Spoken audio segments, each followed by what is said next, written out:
Assalamualaikum dan salam Malaysia Madani 22 April 2024 kembali membicarakan 5 berita pilihan dalam berita 5 at 5.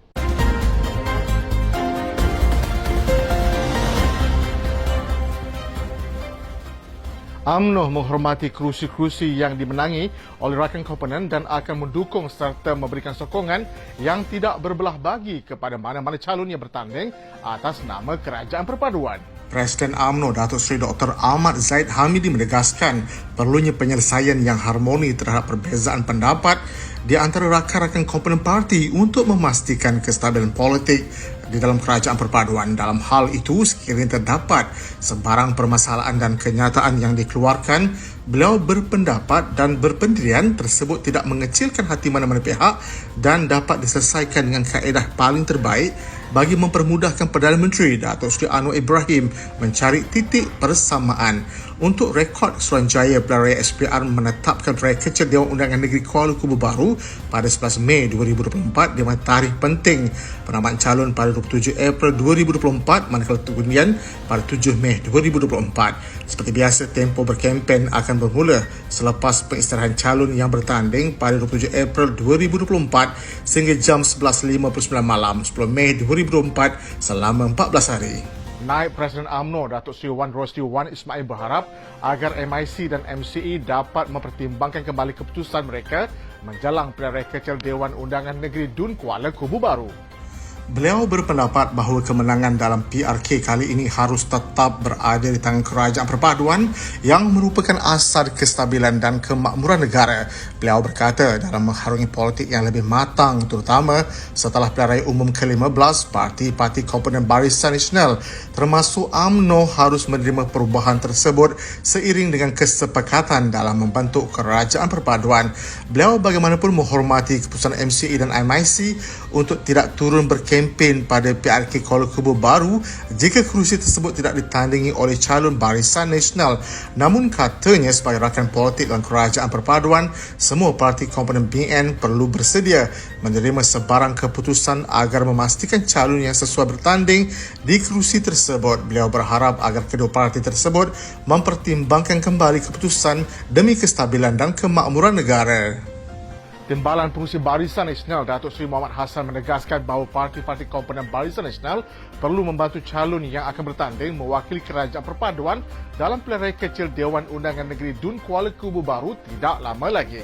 Beliau menghormati sistem yang ditetapkan sebelum ini di mana parti penyandang diberi keutamaan untuk meletakkan calon bertanding dalam mana-mana PRK. Beliau berkata pentingnya kerjasama antara parti-parti dan Kerajaan Perpaduan saling membantu antara satu sama lain seperti apa yang berlaku ketika calon Barisan Nasional bertanding dalam PRK Pelangai baru-baru ini. Terdahulu MCE mengumumkan keputusan mereka untuk tidak membantu kempen PRK di Kuala Kubu Baru kepada Perdana Menteri Datuk Seri Anwar Ibrahim dan Timbalan Perdana Menteri Datuk Seri Zaid Hamidi selaku pengurusi Barisan Nasional. Untuk rekod, PRK Dun Kuala Kubu Baru diadakan setelah kematian penyandangnya Lee King Hock pada 21 Mac lalu akibat kanser, mana Suruhanjaya Pilihan Raya SPR menetapkan hari pengundian bagi PRK Dun Kuala Kubu Baru pada 11 Mei dengan 27 April sebagai hari pendamaan calon. Okey, Mak? Sesi turun parang Susah Agung UMNO Datuk Dr. Ashraf Wajidi Dusuki ke bahagian ternyata memberi ruang pimpinan akar umbi untuk berkongsi pandangan secara dua hala antara kepimpinan pusat serta 4 peringkat bahagian. Beliau yang baru sahaja selesai melawat ke bahagian bahagian Serai dan Parit Muntar sebelum ini bersama dengan pimpinan 4 peringkat bahagian Tambun untuk sesi bersoal jawab serta pencerahan mengenai isu-isu semasa termasuk talimat Presiden UMNO cawangan-cawangan bahagian tersebut. Sesi tersebut berlangsung di bangunan UMNO Perak Ipoh dihadiri oleh ahli-ahli akar umbi yang mengajukan soalan-soalan mengenai isu-isu politik semasa. Beliau mengambil perhatian terhadap semua pandangan-pandangan dari ahli akar umbi untuk dibawa kepada peringkat tertinggi parti dan menghargai semangat dan komitmen yang ditunjukkan oleh semua yang hadir. Beliau pada masa yang sama mengucapkan terima kasih kepada Datuk Dr. Amin bin Hanafiah selaku Ketua UMNO bahagian Tambun yang juga Setiausaha Badan Perwakilan UMNO Negeri Perak serta kepada Barisan Ketua UMNO Tambun atas undangan dan penyertaan dalam sesi tersebut.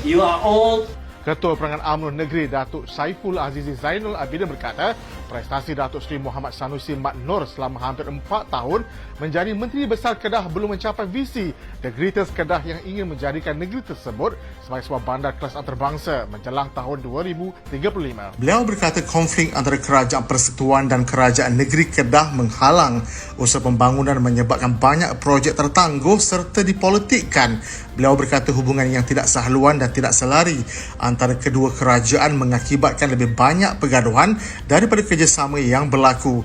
Beliau berpendapat bagi memastikan pembangunan Kedah berjalan lancar, Jawatan Pengurusi Bersama Majlis Tindakan Pembangunan Negeri MTPN Kedah harus diberikan kepada individu yang memiliki visi selari dengan Kerajaan Persekutuan. Menurutnya, Datuk Seri Diraja Mahathir bin Khalid merupakan individu yang paling layak untuk jawatan tersebut kerana mempunyai hubungan yang baik antara Kerajaan Persekutuan dan negeri bagi memastikan projek-projek kerajaan berjalan dengan lancar. Sekian daripada saya Muhammad Saiful Muhammad Sahak. Jangan lupa temu janji kita Isnin hingga Jumaat jam 5 petang 5 berita pilihan hanya di Berita 5 at 5. Assalamualaikum dan salam Malaysia Madani.